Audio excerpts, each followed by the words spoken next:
राम सिहाग जी, हमारे पूर्व MP candidate Madan Meghwal जी हमारे साथ मौजूद है।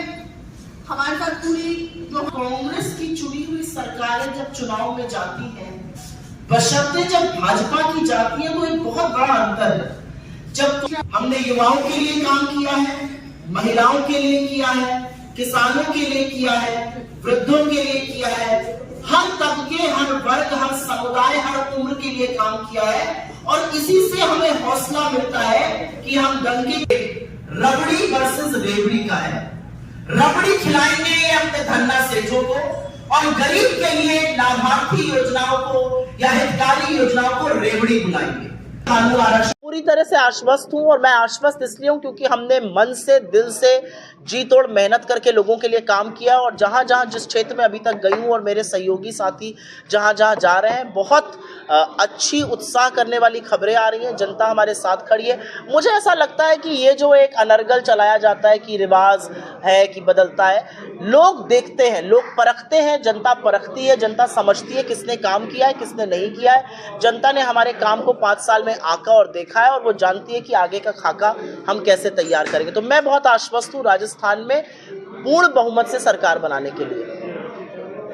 जो स्कीम्स अशोक गहलोत ने इंट्रोड्यूस करी या आपने वादा किया है, उनको लेकर जनता में विश्वास है कि जो बीजेपी जिस तरीके से आपसे काउंटर कर रही है, जिस एग्रेसिवनेस से, और तो एक भी स्कीम को काउंटर ही नहीं कर पा रही। असलियत तो ये है, मुझे तो बड़ी खुशी इस बात की कि प्रधानमंत्री खुद यहाँ की स्कीम्स को कॉपी पेस्ट करके मध्य प्रदेश और छत्तीसगढ़ में झुंझुना बजा रहे हैं इन स्कीम्स का।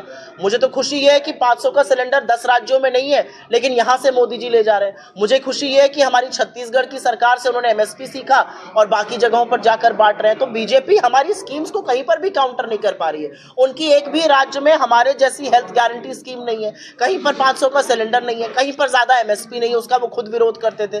तो मोदी जी या भाजपा हमारी स्कीम को काउंटर नहीं कर पा रही। जहां तक आपने कम्युनलिज्म की बात करी, भारतीय जनता पार्टी का एजेंडा ही वो है कि जब कुछ नहीं मिलता उनको तो ऐसी बातें करते हैं, लेकिन असलियत यह है कि जनता को लगता है कि ये सारी बातें अनर्गल हैं।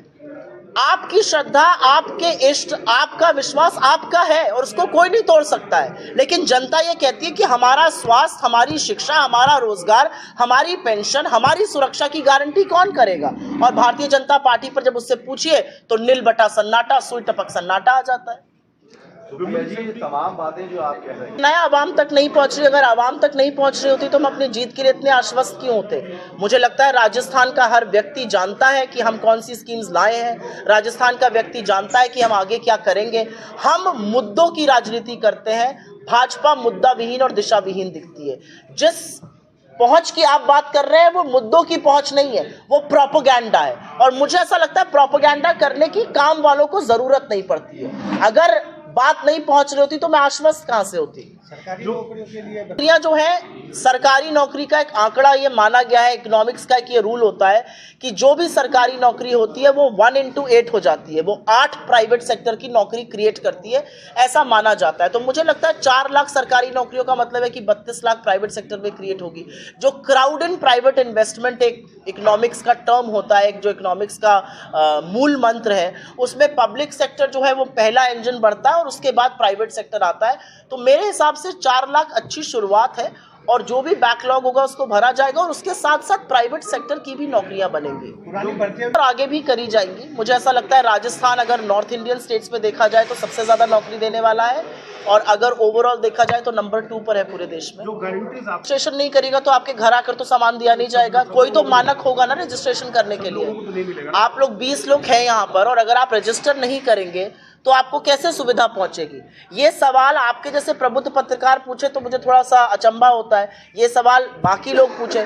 मुझे लगता है एक स्कीम है, स्कीम के लाभार्थी बनने के लिए आपको कहीं पर तो अपना पहचान, कहीं पर तो कोई आईडी, कहीं पर तो कोई पता, कहीं पर तो कोई फोन नंबर देना पड़ेगा ना, नहीं तो आपके कोई आसमान से तो वर्षा होगी नहीं। तो मुझे लगता है कि जरूरी है रजिस्टर करना। सरकार बनने के बाद कब तक लगता है ये गारंटियां धरातल? अपनी पहली कैबिनेट मीटिंग में हम इन गारंटियों पर मोहर लगाएंगे, जैसे हमने हिमाचल और कर्नाटका में लगाया था।